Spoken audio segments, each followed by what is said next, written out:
Hello everyone and welcome back to our channel Dream Dose. Guys, तो आज जो हम लोग एक जो कि इम्पॉर्टेंट टॉपिक है उस पर डिस्कशन करेंगे, जो कि आपका यहाँ पे नाम लिखा हुआ है यूएनओ। यूएनओ का फुल फॉर्म क्या होता है? यूनाइटेड नेशन ऑर्गेनाइजेशन होता है। आपसे आप फिक्र मत करो, आपको ये फुल फॉर्म नहीं पूछा जाएगा क्योंकि ये क्वेश्चन काफ़ी ईजी हो गया है, सबको पता है, बच्चे को पता what is the full form of UNO, then he will say United Nation Organization. तो आपका क्वेश्चन इंपॉर्टेंट कहाँ पे हो जाता है? आपके पास इतने सारे कंसेप्ट हैं और इसके अलावा भी कुछ और कंसेप्ट है जो कि मैं बताऊंगी। इतने जो आपके कंसेप्ट है ना, इससे भी हर एक क्वेश्चन इंपॉर्टेंट नहीं है क्योंकि आप प्रीवियस ईयर उठा के देखोगे, मैं खुद देखी हूँ, उससे मतलब बेसिकली कुछ ही क्वेश्चन है यूएनओ से रिलेटेड जो कि आते हैं। तो चलिए आज की क्लासेस शुरू करते हैं। उससे पहले अगर अभी तक आपने हमारे चैनल को सब्सक्राइब नहीं किया तो प्लीज़ चैनल को सब्सक्राइब कर लें, वीडियोज़ को लाइक कर लें ताकि हर एक नोटिफिकेशन आपको मिलता रहे। ओके, और वीडियोस को इसलिए लाइक नहीं करें कि नोटिफिकेशन मिले, वीडियोस को इसलिए लाइक करें ताकि हाँ मोटिवेट हो कि या मतलब कुछ सही चीज़ें कर रहे हैं ना, तो मतलब थोड़े तो सपोर्ट मिलता है ना। Actually we are giving too much time in this, so okay leave it. आज आपका यूएनओ है, यूएनओ के बारे में थोड़ा सा जान लेते हैं। यूएनओ क्या होता है? तो यूएनओ जो होता है वो क्या करता है, इसका काम क्या होता है, what is the work of UNO? तो जो इंटरनेशनल पीस एंड सिक्योरिटी को होता है वो मेंटेन करके रखता है यूएनओ। जो भी बहुत सारी कंट्रीज़ के बीच में होता है ना, तो ऐसा कुछ भी वो मेंटेन करके रखता है। कौन? यूएनओ। इस्टेब्लिशमेंट कब हुआ था इसका? शुरू मतलब फाउंडेशन कब हुआ था, फाउंड कब हुआ था ये? तो फाउंड जो है इसका फाउंडेशन हुआ था वो 24 अक्टूबर 1945 को हुआ था और इसी दिन हमारा क्या मनाया जाता है? यूएन डे भी मनाया जाता है। नेक्स्ट बात करें इसका जो मतलब इसका काम क्या है, यूएन क्यों मतलब इस्टेब्लिश किया गया, क्यों फाउंड किया गया, इसका काम क्या है? तो इसका जो काम है वो इंटरनेशनल पीस एंड सिक्योरिटी को मेंटेन करना। क्या आप याद करें 2-3 बार, ये इंटरनेशनल पीस एंड सिक्योरिटी को मेंटेन करके रखता है। किसी भी कंट्रीज़ में ऐसा कुछ है, आपको पता है कि ये देखिए 1945 को हुआ था, मतलब इसकी शुरुआत कब हुई होगी? जब आपका सेकेंड वर्ल्ड वॉर हो रहा होगा। आपको पता है कि सेकेंड वर्ल्ड वॉर का टाइम पीरियड क्या है? अगर पता है तो प्लीज़ कमेंट बॉक्स में कमेंट कर दें। सेकेंड वर्ल्ड वॉर के टाइम में ऐसा कुछ हुआ था।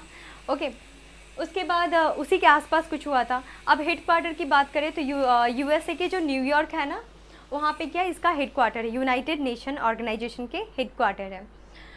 वहीं बात करें ये जो नेम था वो किसने दिया था, यूनाइटेड नेशन ऑर्गेनाइजेशन का नाम किसने दिया था? तो फ्रैंकलिन डी रूज़वेल्ट। किन्होंने दिया था? फ्रैंकलिन डी रूज़वेल्ट ने दिया था। ये क्वेश्चन आपके लूसेंट बुक में मिसलेनियस के फॉर्म में आपको मिल जाएंगे, फ्रैंकलिन डी रूज़वेल्ट। अब देखें कि इसके मेंबर कंट्री कितने हैं। यूएनए के जो मेंबर कंट्री हैं वो 193 कंट्रीज़ हैं। क्लियर, 193 कंट्रीज़ मेंबर हैं और जिसमें से जो सबसे लास्ट कंट्री है, जो सबसे लास्ट कंट्री जोड़ा गया वो कौन सा है? तो वह है आपका दक्षिणी सूडान। आप देख सकते हैं मैंने यहाँ पे मेंशन किया है, लास्ट कंट्री इज़ दक्षिणी सूडान। अब यहाँ की बात करें सेक्रेटरी जनरल, जो कि जनवरी 2017 में नियुक्त किए गए थे, जो कि यहाँ के सेक्रेटरी जनरल थे। कौन से नंबर के सेक्रेटरी जनरल थे ये? तो 9th नंबर के सेक्रेटरी जनरल थे। इनका नाम क्या है? तो इनका जो नाम है उनका नाम है Antonio Guterres. Okay, Antonio Guterres. ये हैं कहाँ के? तो ये जो है वे पुर्तगाल के हैं जी, वही पुर्तगाल जो हमारे इंडिया पे सबसे पहला जो आए थे ना, वो पुर्तगाल ही आए थे 1498 में। अब हम देखते हैं कि लैंग्वेजेस कौन कौन से यूज़ होते हैं यूएनओ के अंदर। तो जो यूएनओ के अंदर जो भाषा यूज़ होता है वो 6 भाषा यूज़ होता है। कौन कौन से? तो चाइनीज़, रशियन, अरबी, इंग्लिश, फ्रेंच एंड स्पेनिश। आपके 6 लैंग्वेज हैं जो कि यूज़ होते हैं इसके अंदर। अब एक और चीज़ आप इंपॉर्टेंट यहाँ पे याद रख सकते हैं कि जो इसके ऑफिशियल लैंग्वेज कौन से? ऑफिशियल मतलब कि जो भी कार्यकारी भाषा होता है, जो भी काम के फॉर्म में यूज़ होता है, तो वो आपका 2 लैंग्वेज है जो कि यूज़ होता है, आपका ये इंग्लिश एंड फ्रेंच। ये आपका इंपॉर्टेंट है, ये क्वेश्चन मैक्सिमम टाइम पूछे गए हैं, तो प्लीज़ आप इसको याद कर लीजिए। ये क्वेश्चन और डे जो होता है ये क्वेश्चन और ये कितने कंट्रीज़ हैं मैक्सिमम टाइम पूछे गए हैं। फिर भी आप सारे कंसेप्ट को याद कर लें क्योंकि अब कुछ भी पूछ सकता है, ऐसा नहीं है कि अब जो चीज़ें रिपीट हो रहा है वही चीज़ें पूछे जाएंगी। तो चलिए, ऑफिशियल लैंग्वेज का हमने बात कर लिया कि कितने हैं, तो 2 हैं जो कि आपका इंग्लिश एंड फ्रेंच है। बात करते हैं टोटल मेंबर्स कितने हैं। जो भी सुरक्षा परिषद के जो टोटल मेंबर्स की बात करें तो वो हमारे हैं 5 + 10। आप लोग ऐसे याद करना है, ऐसे पूरा मिला के 15 होता है, लेकिन आपको ऐसे याद करना है कि 5 + 10। 5 जो है वो आपका परमानेंट है और जो 10 है वो आपका क्या है? टेम्प्रोरी है। आप यहाँ पे देख सकते हैं 5 + 10 = 15। अब जो 5 साल जो 5 मेंबर है ना, उनका जो टेन्योर होता है, टेन्योर मतलब कार्यकाल, वो जो होते हैं वो आपके 5 साल के होते हैं। वहीं आपके अगर टेम्प्रोरी का देखा जाए तो उनके जो कार्यकाल हैं वो बस 2 साल के होते हैं। वो लोग 2 साल तक कार्यरत रहेंगे। अब 5 जो मेंबर्स हैं टोटल सुरक्षा परिषद के, वो कौन कौन से हैं, क्योंकि 5 है, शॉर्ट है तो वो पूछ सकता है। आपका पहला हो गया रसिया, उसके बाद France, America, Chinese and Britain, इतने कंट्रीज़ हैं। अब बात करें यूएनओ की, जो महिला सदस्य थी, यूएनओ की जो फर्स्ट महिला अध्यक्ष जो बोल सकते हैं, पहली महिला अध्यक्ष, उनका नाम क्या था, तो विजया लक्ष्मी पंडित जी थे। ओके, सी आपको यहाँ पे दिख रहा होगा 1953 में, ओके, पहली महिला थी।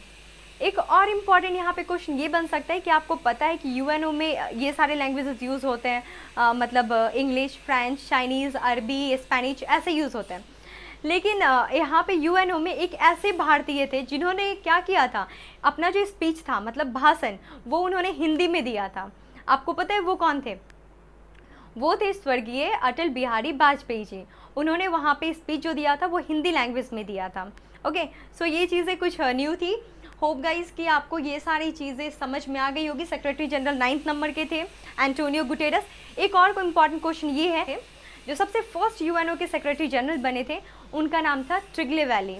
ओके, ट्रिगले वैली नाम था, और ये आपका 93 कंट्रीज़, देख लीजिएगा 393 कंट्रीज़ है। लास्ट कंट्री जो है ये आपका साउथ सूडान है। नेम जो गिवन, किसने नाम दिया था यूएनओ, तो ये दिया था किसने, तो ये फ्रैंकलिन डी रूजवेल्ट ने नाम दिया था।